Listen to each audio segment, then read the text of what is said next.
السلام علیکم ناظرین، میں حافظہ بہاری آپ کے ساتھ ہم خیال۔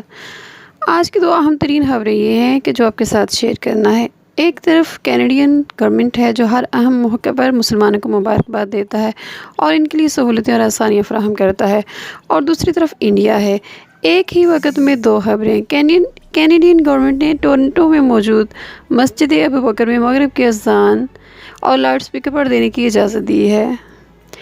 کورونا وائرس کی وجہ سے لوگ مسجد میں نہیں جا سکتے تو مسلمانوں نے مقامی کونسلر سے بات کی۔ میونسپل کونسلر نے مقامی انتظامیہ سے بات کی کہ انہیں مغرب کی اذان اسپیکر پر دینے کی اجازت دی جائے تاکہ لوگ اپنے گھروں میں اذان سن کر روزہ افطار کر سکیں۔ مسجد انتظامیہ کی درخواست میونسپل کونسلر نے فوراً مقامی میونسپل کمیٹی سے اجازت دلوا دی گئی۔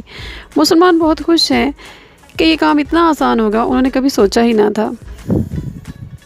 دوسری طرف انڈیا ہے جس نے پہلے تو کورونا وائرس پھیلانے کا الزام مسلمانوں پر لگایا اور اب رمضان میں مسجد میں اذان دینے سے روک دیا گیا ہے، جبکہ ان کے مندروں میں گھنٹیاں بھی بج رہی ہیں اور آرتی بھی اتاری جا رہی ہے۔